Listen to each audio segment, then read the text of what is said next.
Nos dias da chegada do verão, a gente fala do risco de câncer da pele, que aumenta com a chegada da estação mais quente do ano. Por isso, neste mês, são realizadas campanhas para alertar a população.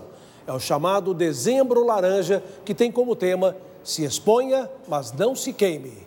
Quem é apaixonado por praia está sempre por lá. E o cuidado com o sol?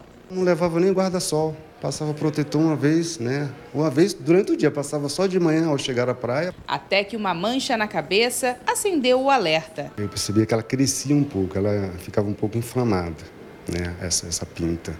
Então isso preocupa a gente, né? A suspeita era de câncer de pele, doença caracterizada pelo crescimento anormal das células que compõem a epiderme. Deve observar lesões que mudam de aspecto. Então, pintas que estavam lá, quietinhas, como a gente diz, dormindo, e de repente começam a crescer, mudam de cor, sangram. O diagnóstico é feito pelo dermatologista. Podem ocorrer 3 tipos. O mais comum é o carcinoma basocelular. Geralmente aparece na parte superior do rosto, do lábio para cima, como os pequenos carocinhos, pelotinhas, cor da pele, às vezes com veias ao redor. Em segundo, o carcinoma espinocelular. Ele aparece geralmente do lábio para baixo. A aparência dele parece uma verruga, alguma coisa que cresce, geralmente mais rapidamente. O melanoma é o mais agressivo e pode levar à morte. Aparece geralmente como uma pinta escura, ou uma pinta que o paciente já tinha e muda de cor, e cresce, e vai aumentando, sangra.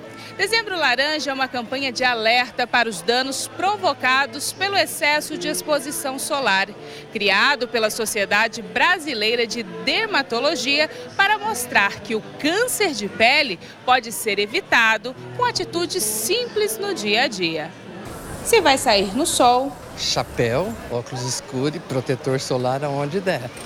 Pode abusar também do guarda-chuva. Proteger um pouco, né? Cuidar da nossa filha também, já que tem que ir às compras, né? E o protetor, tá em dia? O protetor que eu uso é meu boné e minha camisa. O senhor não passa o protetor solar mesmo? O senhor não passa? Não passa, não tem. Olha os riscos, seu Zé. Quem teve muitas queimaduras solares, tipo dormiu ao sol, fez bolha, aumenta o seu risco de ter câncer de pele no futuro. De acordo com o INCA, Instituto Nacional do Câncer, 180 mil novos casos são registrados todo ano. 33% dos diagnósticos no Brasil são de câncer de pele. No caso do Daniel, felizmente não é. É uma coisa que dá para solucionar.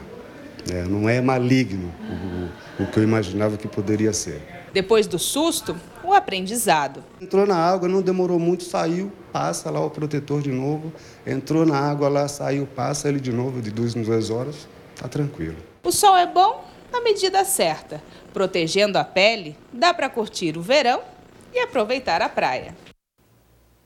Pois é, gente, tem que cuidar mesmo porque esse sol forte não tá brincadeira, hein? Nos estados do Rio e São Paulo foram registradas as temperaturas mais altas do ano. E esse calorão e o tempo abafado não tem dado muita trégua, nem mesmo à noite, e já viraram até piada nas redes sociais. Mas será que tanto calor assim é comum nesta época do ano? Para entender melhor o que está acontecendo com o tempo, eu vou conversar agora com o meteorologista Diogo Arcego, que é do Centro de Previsão de Tempo e Estudos Climáticos do INPE. Boa noite, muito bem-vindo, Diogo. Boa noite. Bom, explica pra gente, nem mesmo o verão chegou e já está as temperaturas altas desse jeito. O que explica, o que fenômeno que explica esse calor todo? Nos últimos dias, a região sudeste, como parte do centro-oeste do Brasil, estão sob a influência de um bloqueio atmosférico. Esse bloqueio ele inibe que os sistemas frontais avancem pela região sul e alcancem a região sudeste, modificando as condições de tempo e trazendo uma queda das temperaturas. As imagens de satélite das últimas horas ajudam a explicar um pouco melhor essa condição de tempo. Embora em parte do centro-oeste e sudeste do Brasil ocorram algumas chuvas bem isoladas associadas ao calor, tem predominado nos últimos dias um movimento subsidente, de cima para baixo, que dificulta a formação de nuvens e também auxilia na elevação das temperaturas. Nesse outro mapa, a gente tem as anomalias de temperatura em relação à média histórica do mês de dezembro. Então, os tons de vermelho e alaranjado indicam temperaturas um pouco acima da média e os tons de azul indicam temperaturas abaixo da média. Em boa parte da região sudeste, assim como pontos do centro-oeste e região sul do Brasil, nos últimos dias a gente teve máximas próximas a 40 graus e a persistência dessas temperaturas elevadas trazem essas anomalias positivas sobre boa parte do sudeste, como a gente pode observar nesse mapa. Dá para ver que o estado de São Paulo foi um dos mais quentes aí nos últimos dias, né? Sim, no estado de São Paulo essa condição tem sido mais persistente nos últimos dias, né? Uma condição de tempo mais seco sobre grande parte do estado de São Paulo. Na região sul, o início de dezembro foi de temperaturas um pouco mais baixas, então esse sinal não fica tão marcante, mas no sudeste, principalmente no estado de São Paulo, esse sinal fica bem mais intensificado com anomalias positivas, temperaturas acima da média. Aquela sensação abafada, além do calor, aquele abafamento é também consequência disso? Isso, com as temperaturas elevadas e a presença de umidade também por conta de estarmos na estação chuvosa, né, a sensação de abafamento é ainda mais intensa e por isso também que ocorrem essas pancadas de chuva típicas de verão, normalmente entre tarde e noite, que são intensas, né, em pontos isolados, mas em alguns pontos vêm acompanhadas de raios e também queda de granizo ou ventos mais fortes. Esse calor intenso aí vem desde a semana passada, né? Agora a pergunta que não quer calar, até quando ele vai durar? Ele deve persistir pelo menos até o final de semana. No sábado, uma frente fria começa a romper esse bloqueio e avançar pela região sul do Brasil e a previsão é que ela chegue ao estado de São Paulo entre o domingo e a segunda-feira, trazendo chuvas um pouco mais generalizadas e a partir da segunda-feira uma queda das temperaturas para São Paulo, Mato Grosso do Sul e também parte de Minas Gerais e Rio de Janeiro. Então a partir de segunda a gente já vai sentir um alívio aqui no sudeste. Isso, vai trazer uma queda das temperaturas e esse calor tão intenso dos últimos dias vai diminuir. Agora, falando um pouquinho do verão, o que está sendo esperado para esse ano? O verão desse ano deve ser sob a influência do fenômeno El Niño. O fenômeno El Niño é o aquecimento das águas do Pacífico Equatorial, nessa figura aqui, representando as anomalias do mês de novembro, mas que persistiram durante dezembro, agora os primeiros dias de dezembro, e devem se prolongar por boa parte do verão. Então, em anos de influência de El Niño, normalmente a gente tem temperaturas acima da média em boa parte do globo. Quais são os efeitos do El Niño especificamente aqui no Brasil?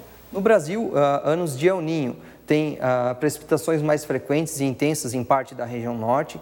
Dependendo da intensidade, a região sul do Brasil também tem precipitações, chuvas mais frequentes e mais intensas, com anomalias positivas, né, precipitações acima da média histórica. E, por outro lado, na região nordeste tem uma condição de tempo mais seco e com precipitações abaixo da média. Então, mais seca no Nordeste, mais chuva para o Sul e para a região Norte, né? Isso, essas características variam muito de acordo com a intensidade do fenômeno e também persistência, mas de uma forma geral é essa característica e também temperaturas um pouco mais elevadas. O Centro-Oeste e Sudeste não são muito afetados?